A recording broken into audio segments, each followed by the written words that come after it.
আসসালামু আলাইকুম রহমতুল্লাহ। আজকে আমরা কথা বলবো তাদেরকে নিয়ে যারা নিজেদেরকে প্রকাশ করতে অনেক ভালোবাসে।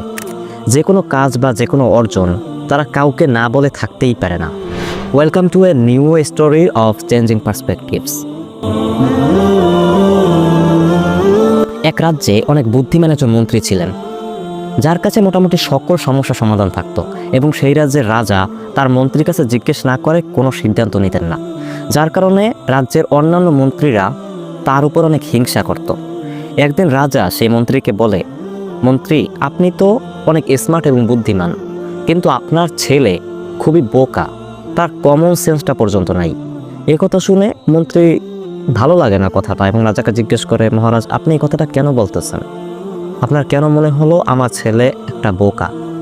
তখন মহারাজ তাকে বলে, আমি প্রতিদিন যখন আমার প্রজাদের সাথে দেখা করতে যাই তখন তোমার ছেলে সেখানে থাকে এবং আমি প্রতিদিন তাকে জিজ্ঞেস করি কোন জিনিসটা বেশি মূল্যবান, গোল্ড নাকি সিলভার, কিন্তু তোমার ছেলে প্রতিদিন আমাকে একই উত্তর দেয়, সিলভার বেশি মূল্যবান।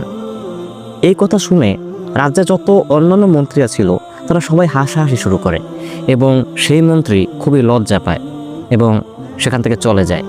তার বাড়িতে গিয়ে সে আর অন্য কোনো কথা না বলে তার ছেলেকে খুব রাগান্বিতভাবে জিজ্ঞেস করে, তুমি বলো তো কোন জিনিসটা বেশি মূল্যবান, গোল্ড নাকি সিলভার? তখন তার ছেলে তাকে বলে, বাবা, গোল্ড বেশি মূল্যবান। তখন মন্ত্রী তাকে জিজ্ঞেস করে, যদি তুমি জানো গোল্ড বেশি মূল্যবান তাহলে তুমি রাজাকে কেন ভুল উত্তর দাও? তুমি রাজাকে কেন সবসময় বলো সিলভার বেশি মূল্যবান? তোমার সেই ভুল উত্তর দেওয়ার কারণে আজকে রাজ্যে সবার সামনে আমাকে লজ্জিত হতে হয়েছে, সবাই আমার উপর অনেক হাসাহাসি করেছে। তুমি কেন ভুল উত্তর দাও রাজাকে? তখন ছেলে বলে, বাবা, রাজা প্রতিদিন সকালে বাজারে যায় তার প্রজাদের সাথে দেখা করতে এবং আমি সেখানে থাকি। রাজা প্রতিদিন আমাকে দুটো কয়েন দেখিয়ে বলে কোনটা বেশি মূল্যবান, গোল্ড নাকি সিলভার। আমি তখন রাজাকে বলি সিলভার বেশি মূল্যবান। তখন রাজা আমাকে সিলভার কয়েনটি দিয়ে হাসতে হাসতে সেখান থেকে চলে যায়। মন্ত্রী জিজ্ঞেস করে, তুমি এগুলো কেন করো? তুমি কেন সঠিক উত্তর জানার পরও ভুল উত্তর দাও? তখন তার ছেলে তার রুম থেকে একটি বাক্স নিয়ে এসে মন্ত্রীকে দেখায়, যে বাক্সর ভিতরে অনেকগুলো সিলভার কয়েন দিয়ে ভরা ছিল।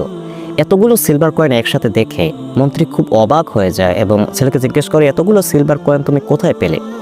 ছেলে তখন বলে, বাবা, এগুলো আমাকে রাজা দিয়েছে। প্রতিদিন যখন রাজা আমাকে দুটো কয়েন দেখায় এবং আমি যখন ভুল উত্তর দেই, সিলভার কয়েন বলি, তখন সে আমাকে সিলভার কয়েন দিয়ে সেখান থেকে চলে যায়।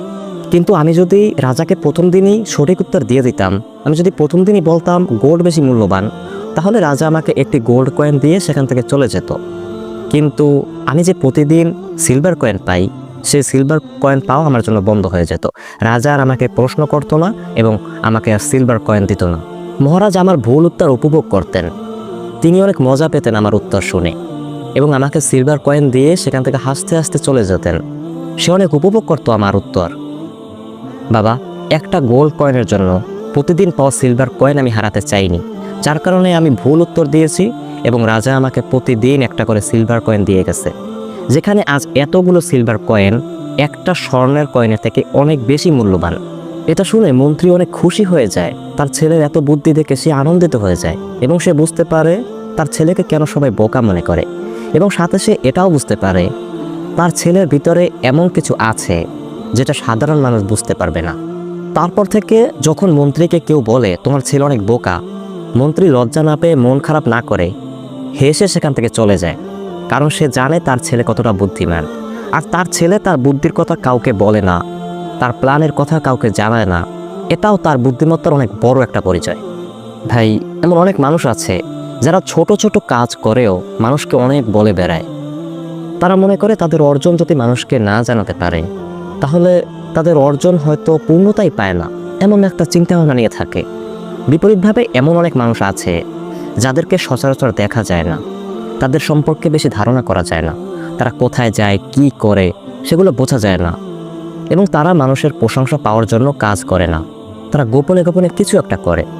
কিন্তু দেখা যায় দিন শেষে তাদের হাত ধরেই বড় বড় বিপ্লব ঘটে, তাদের হাত ধরেই সমাজের পরিবর্তন ঘটে। আপনি যদি মনে করেন আপনি যে পথে আছেন বা যে কাজটা করতেছেন সেটা সঠিক কাজ, তাহলে বাদ দিয়ে দিন তাদের কথা যারা আপনাকে বোকা বলে, কারণ সময় বলে দিবে আপনাকে বোকা মনে করে তারাই সব থেকে বড় বোকামিটা করেছে।